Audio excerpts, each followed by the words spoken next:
beaming from Pacific Junction Hotel to Earth. Okay, Emily, thank you so much for coming to FITC and hanging out and spending a few minutes with me to talk about your career. You have a very long career, so I want to get into it. There's a lot of cool stuff. I want to start off with maybe a hard question off the bat. Uh-oh. I know, uh-oh. You are a Saturday Night Live nerd, Saturday Night Live fan.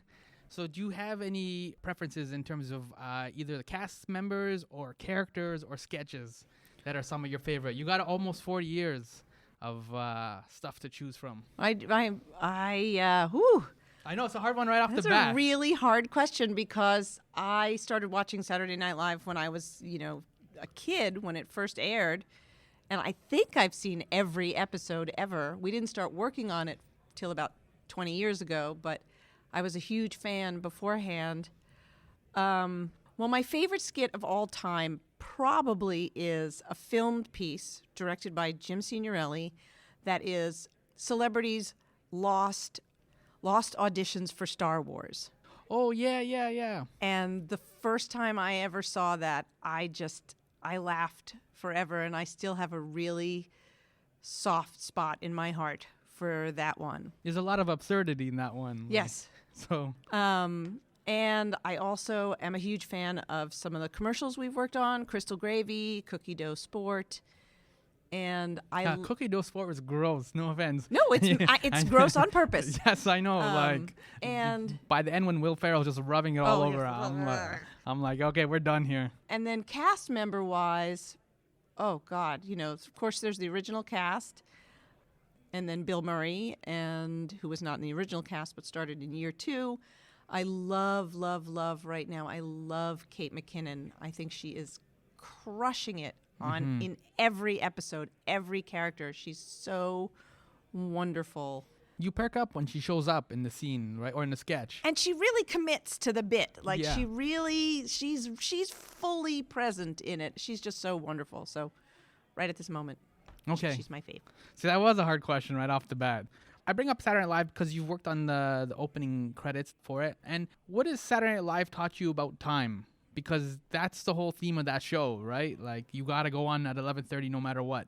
Lorne Michaels' classic line, yes. Right? Yes. We don't go on because we're ready. We go on because it's 11:30. Mm-hmm. He said that, and I think it's just amazing. And I think that's what makes Saturday Night Live sort of still work after all these years. The funny thing is they sort of work the same way with the opening titles. Like, we're always working on it right up until the end of, right up until the show airs the first time for the season premiere. And then sometimes even, I show in my talk tomorrow, sometimes we change things even after the show has aired the first time. So we're still like tweaking and perfecting things. So time is crazy at SNL. Like, the show is made start to finish in a week. And during that week, things are happening at 11 o'clock at night. I've had meetings in Lorne Michaels' office at 1 o'clock in the morning to show him work. And I'm not the only person there to show him things. He's that busy. And there are like 20 people milling around waiting to show him work. It's like Vegas is how I always describe it. No clocks. No clocks, no windows. Yep. It's just... So it teaches you to like try to get things done as quickly as possible. And they're used to it. The cast and the crew are used to things moving at a very fast pace. So if we get 3 weeks to work on the open, that's like a leisurely pace for them. And, that's kind of what's amazing about the show. We also worked on the book, the 40th anniversary book. And the cool thing about the book is divided up not chronologically by year, but chronologically by day.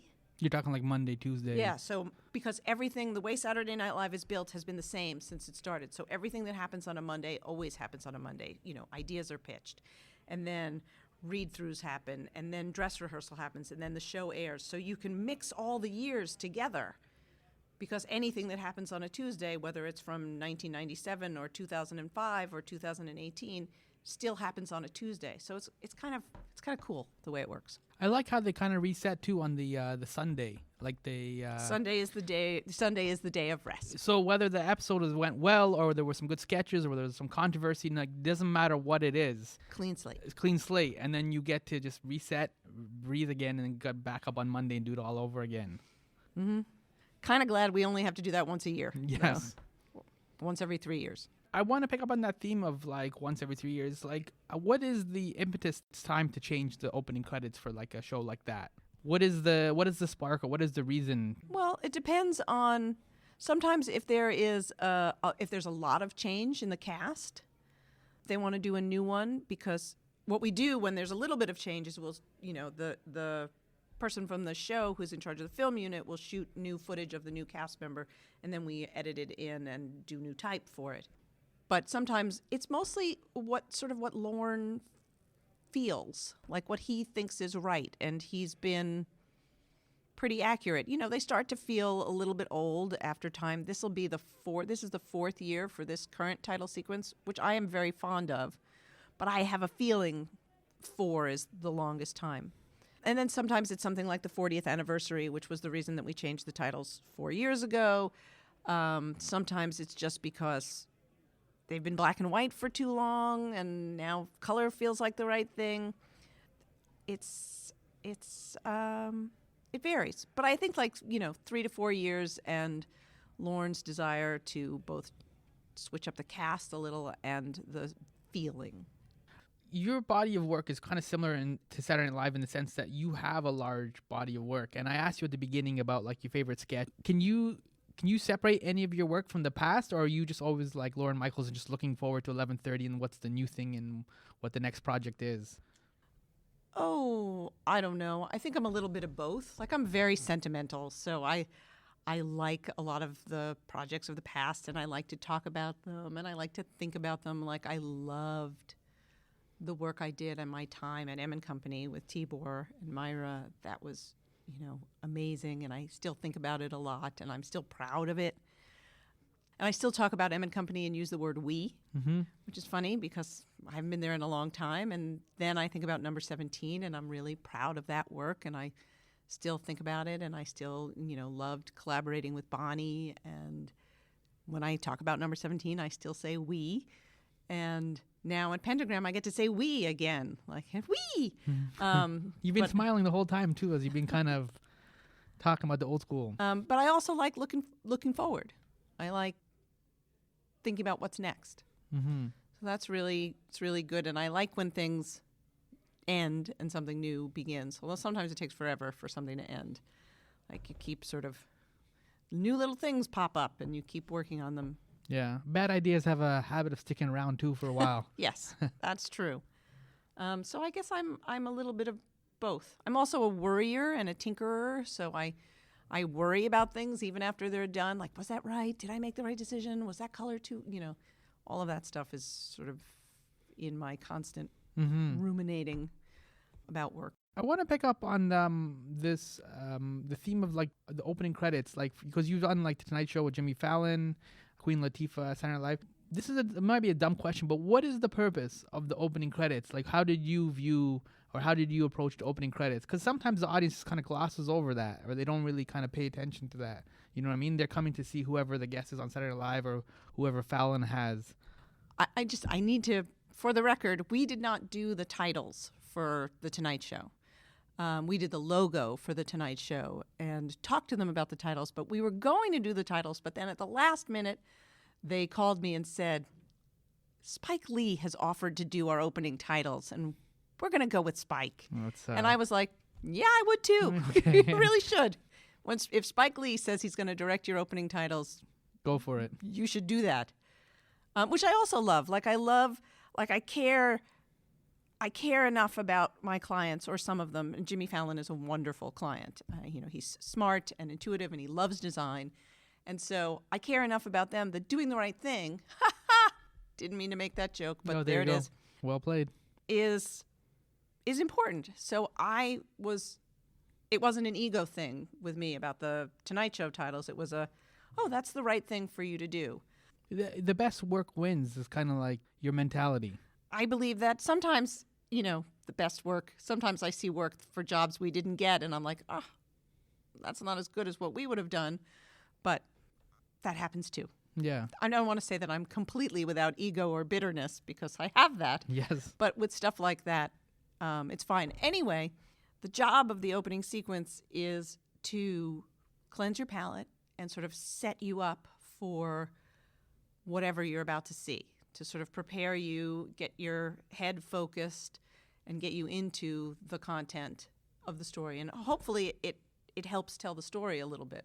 Like with Saturday Night Live, it's just to get you in this sort of nighttime, late night, jazzy New York feeling. And of course, introduce the cast. But it's really about like getting you feeling excited about the evening. And the same with Unbreakable Kimmy Schmidt.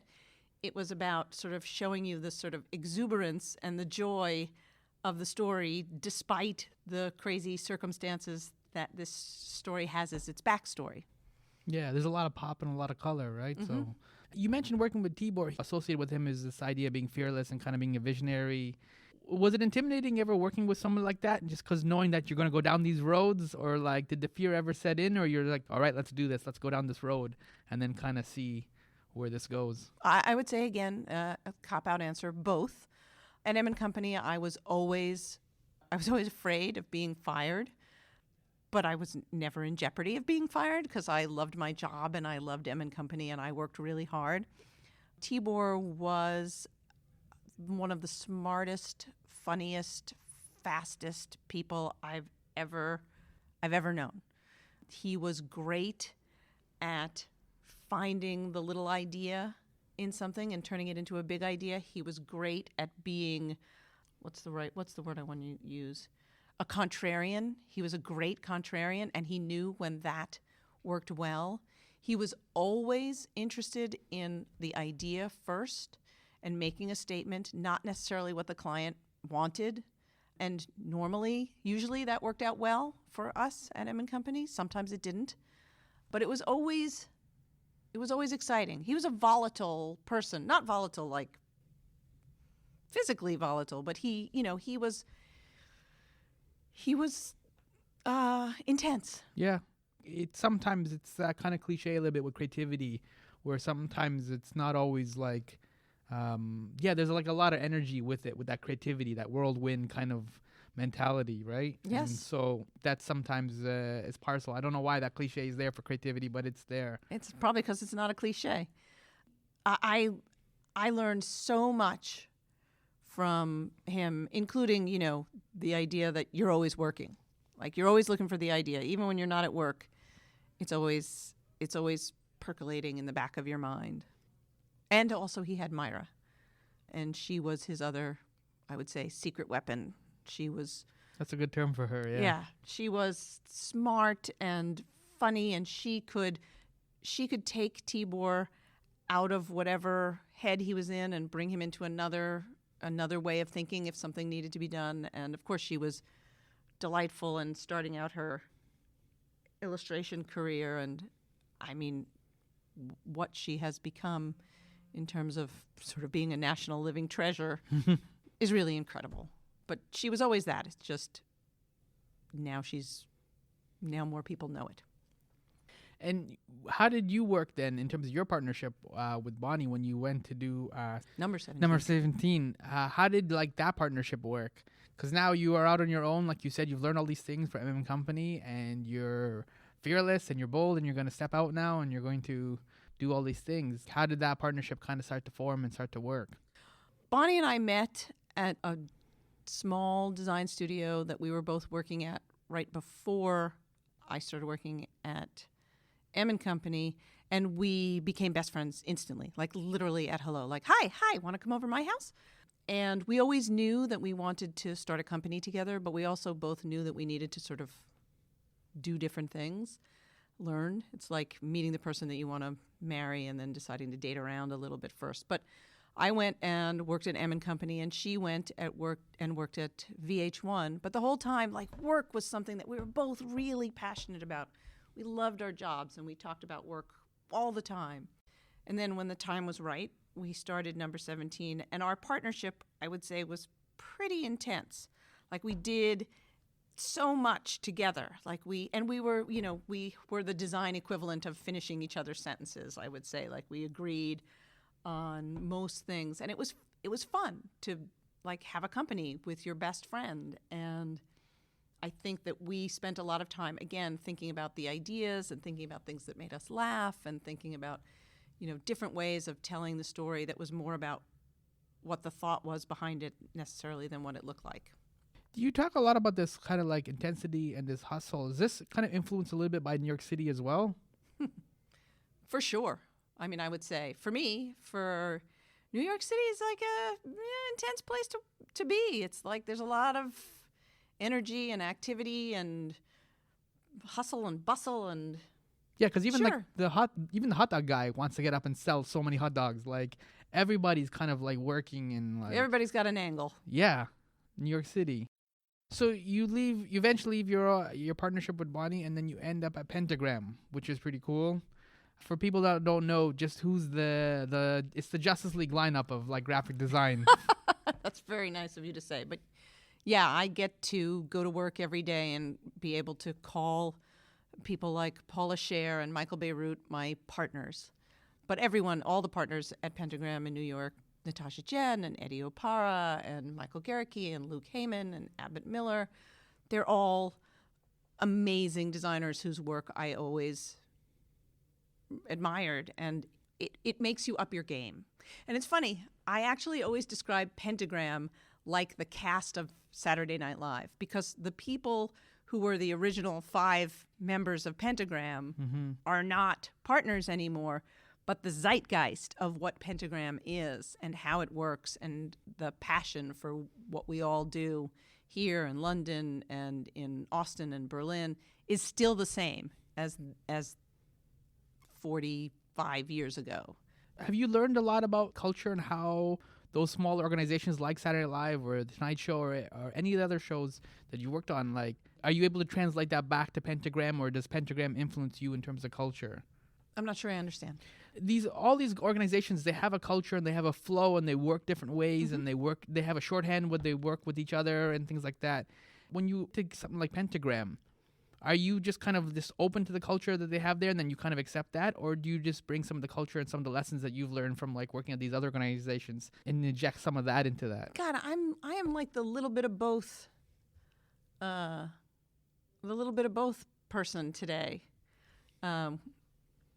I feel like there is a little bit of both. Like before I joined Pentagram wasn't doing as much work in sort of the straight up entertainment industry. And I feel like that has changed Pentagram culture a little bit.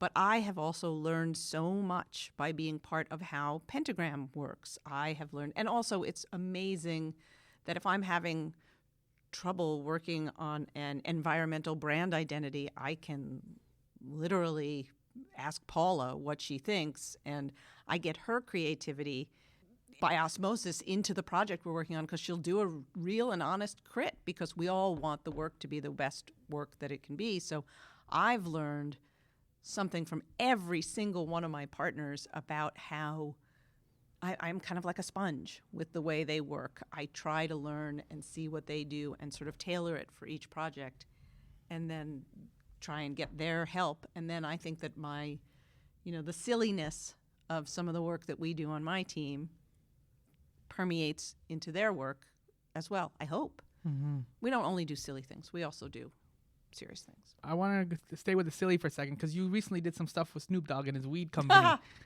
Yep. But that sounds silly, but we were very serious about it. Yeah, and it looked great, right? Thank you. Something like that, for example, like you can take that in a number of different directions, right? Because weed has its own sort of cliches, it has its own language, its own shorthand. So how do you decide then when to do something like be a little more serious with that one, as opposed to being silly or having fun with it? Because Snoop's personality too is very kind of fun and playful. It is, but he also and his team are super smart. And when they came to us, they came to Pentagram because they wanted design that didn't look like other cannabis brands, that didn't look like Hempy or Rasta-y. They wanted to break that mold. They wanted something that felt more like perfume, felt more like Chanel, or felt more like Beats, or whatever that is, because they knew that the cannabis market is changing. And they wanted something that could be as appealing to a broader range of people now that it's spreading legally around the country. So that was very intentional on their part. And then they wanted something that still felt fun and funny and a little bit unexpected. And that's because they knew, and Snoop knew who he is as a brand. And he wanted that to come through too. And I think it was very smart of them to position it that way. And it was great to work on for that reason. You mentioned like working in entertainment, like you've also polished up the DC logo, DC Comics logo. Polish up? We redesigned the DC Redesigned logo. Okay. Yeah. I mean, it's gone through a number of iterations in like the 80 year. When something like that, you're aware of the history of the 80 years and like you kind of factor that in terms of the design, or you just want to start something completely new and go in a different direction? Oh, no. We are very aware of the history. And I often say that history is our superpower. Understanding history, superpower. We went back and looked at every single DC logo there were like 12, and tried to take something from all of those logos, tried to have the new logo have a little bit of the essence of all of those in them. And it was very important to us because comic book fans are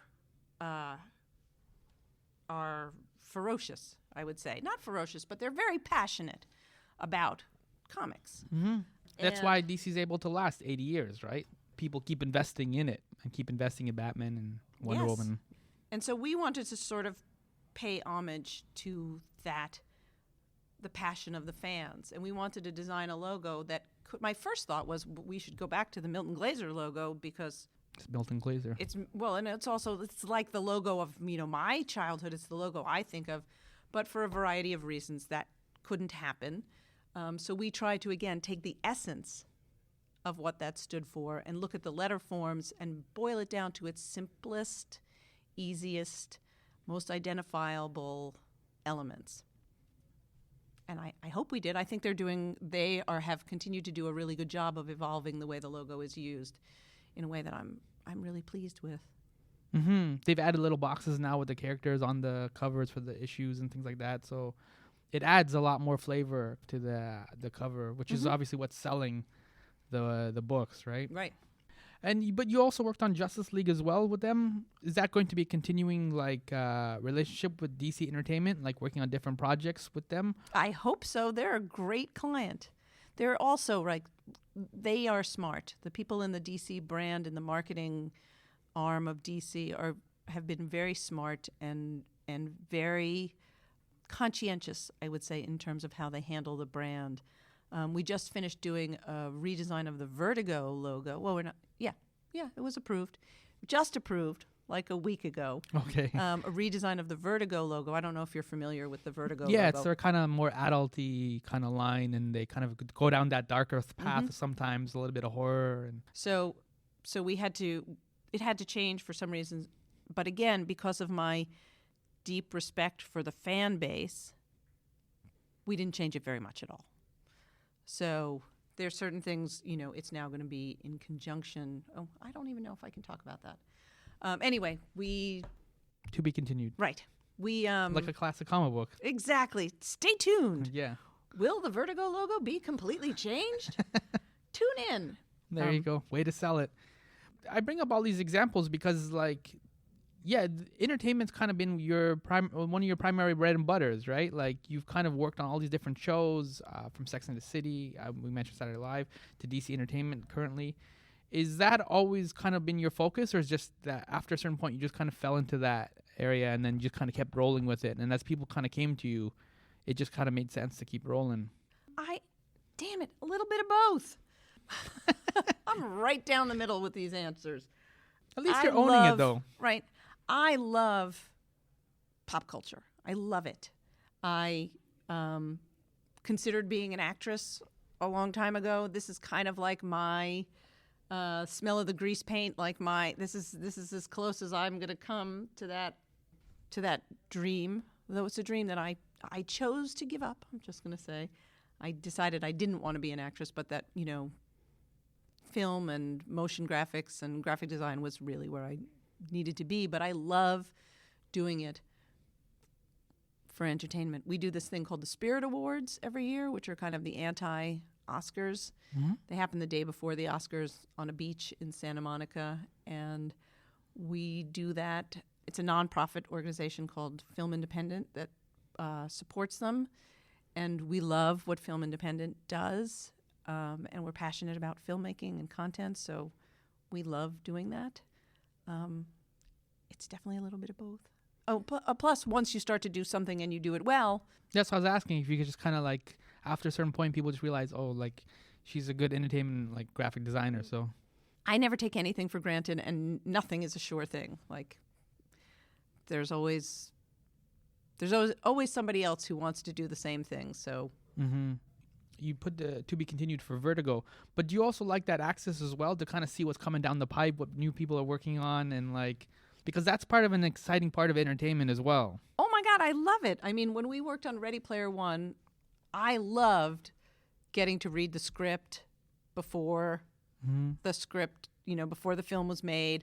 I loved getting the film stills while they were working on it. Like, it's just, I love that inside peek. So something like Ready Player One, obviously Spielberg is established director, but You think? yeah, of course. But at what point in a project like that do they bring you in? Because this has already existed as a book. He's already got a vision for how it's going to look and how they're shooting it. As you said, you're getting some stills, you're getting some dailies.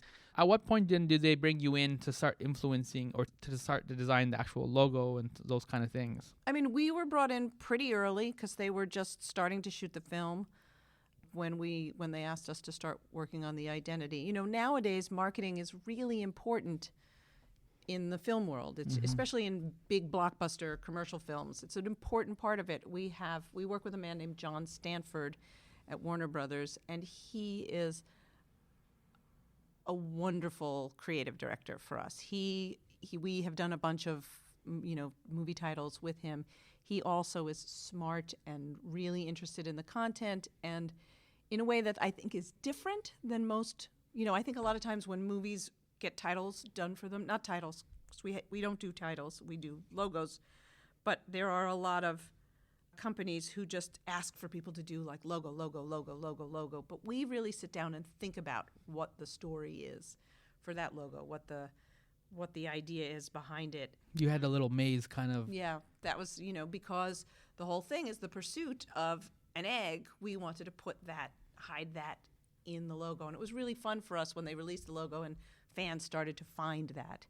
Yeah, I mean, that's why I'm asking at what point you get brought in, because nowadays I've seen that shift where now like a significant tweet or significant marketing push will be like the poster release, right? And then maybe a couple of days later it'll be the trailer. And then like it's this longer build up now. Whereas back in the day, it used to be like just the random trailers. Like, here you go. And then that was kind of it. Now there's like little teaser trailers. There's like a whole longer. Right. There's literally a trailer for the logo release. Yeah. For a film, which is hilarious. There was, for Justice League and I think for Crimes of Grindelwald, there's literally a trailer to announce that the next day there'd be a trailer. Yeah. It's kind of like when you're working on design now, oftentimes clients want to have what they call a pre-meeting, where they can sort of see what you're working on before the actual presentation. And I just always think, well, that's the presentation then. It's not the pre-presentation, it's the actual presentation, because we're going to show you something for the first time, and there's like, just tissue sketches. Like, that's not a thing. At least not with us. We like to go in with our ideas pretty formed. Other than Vertigo, is there anything on the lookout that we can look for now that you can talk about? Or, I mean, Ready Player One's pretty fresh. That's still got the new movie smell.